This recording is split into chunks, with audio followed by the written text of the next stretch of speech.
There is a dream that many people dream, a dream in which the sleeper takes a journey and at the end of it reaches somewhere.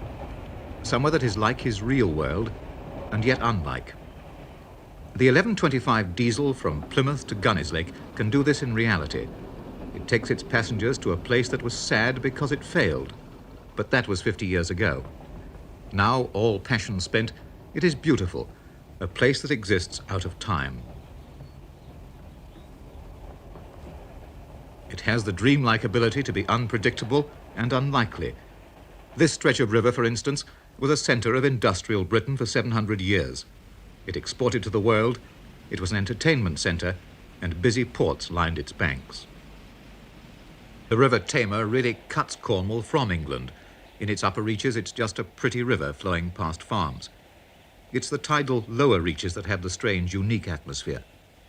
It has two assets, and they've shaped its history and made it what it is. The little valleys on its banks make fertile market gardens, and the rocks of the land around it are full of minerals. They found silver here 700 years ago, then came copper and tin mines, and as these were worked out, the mines turned to producing arsenic. Chimneys spouting arsenic fumes caused poisonous smogs that killed the vegetation along the top of the valley.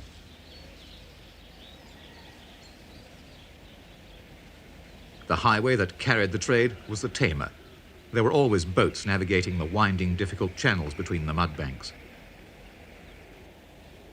Then, as the mines closed one by one, the railway reached Calstock in 1908 and finished the river trade.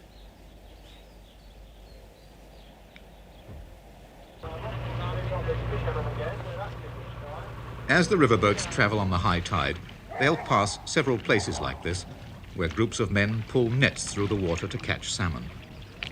Fishing must be the oldest occupation on the river. Once it was possible to earn a living at it. Now it's a spare time occupation for postmen, policemen, or anyone who might get time off at high or low tides to haul a net.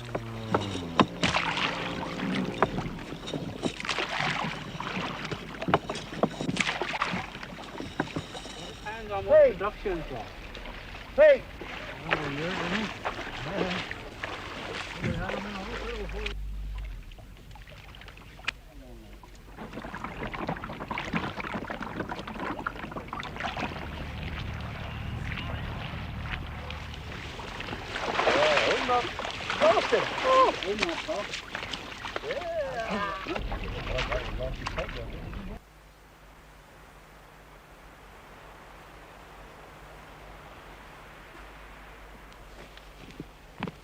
Jack Adams is involved with all aspects of the river.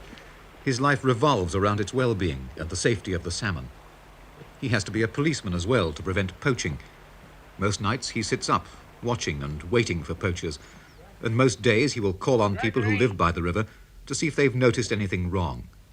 One of his regular calls is on Mr. Gregory, a mining expert who lives like a hermit. On the beer, were you? Nope. Oh, you teetotaler. Joined the band of hope, eh? Well, I was. And it's my lasting regret, you know, that I broke the pledge. Was it? Yeah. Oh, well, could you help me? Have you heard anything? Any Well, cars? Or... only these, this particular one the night before last. Oh, nothing. No, but he was late enough, 11:15. Yeah. Time when all decent people ought to be in bed. You couldn't get the number? No, he was too quick. Got to left the gate open inadvertently. Oh, really? Never But mind. he'd have to stop on the other gate, of course. That's that. Oh, yes, he couldn't get through. Yeah. But I'll pop in again tomorrow if you do something. How are you getting on with the old...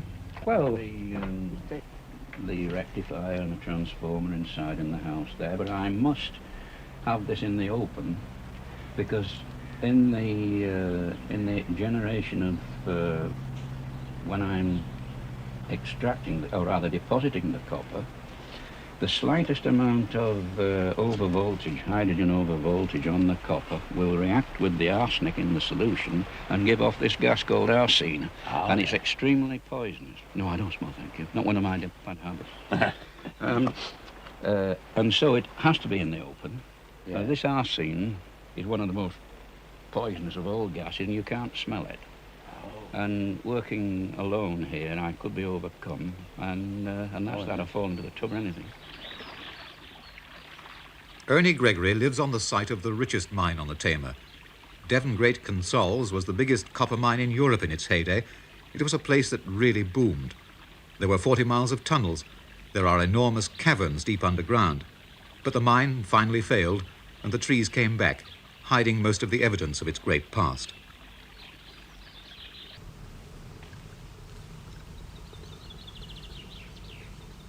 These dumps, where the trees don't grow because they're poisonous, are the refuse from producing arsenic. This mine claimed to produce half the world's supply of arsenic. Ernie Gregory is here because of the dumps. They contain millions of pounds worth of copper and other minerals, and Ernie has the concession to extract them. He also has a lonely battle ahead to get the help he needs. The wealth is certainly in the rubbish. He has to prove it's economic to recover it.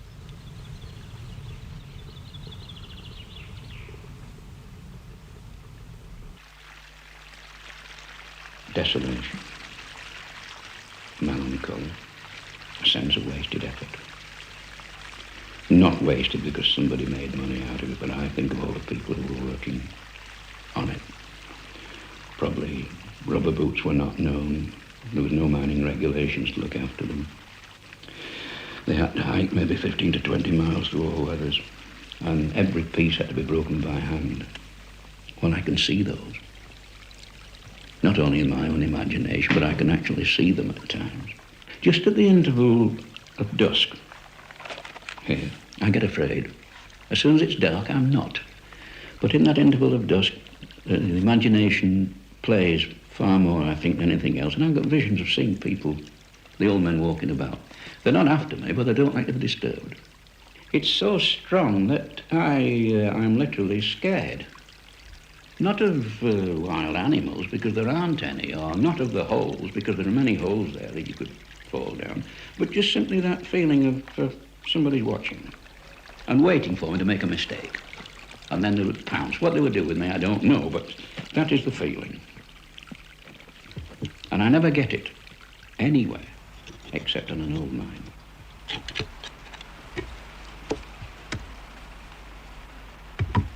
This is how Ernie Gregory gets his beer money. He puts horseshoes or anything else made of iron into the water that drains out of the old mine. It's so full of copper dissolved in it that an exchange happens. The iron is washed away, and the copper stays and settles on the horseshoes in a powdery deposit which he can sell to a foundry.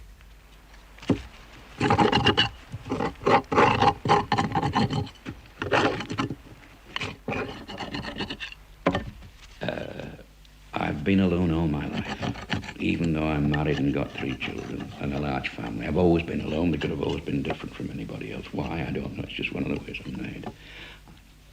And quite a number of people, in fact, have said to me more than,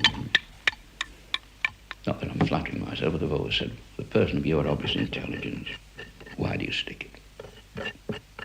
And my answer to that is because I choose to. And I don't know there's any other answer. Well, I mean, what have I got? I can't... what else is there? I mean, all my life I've been interested in minerals and mines, particularly old mines. And I've got a beautiful place, beautiful cottage, enormous potentialities. Well, if I can't make something with it, then I deserve to fail. And some people might think that that is just as true of Britain as of a hermit on a mine.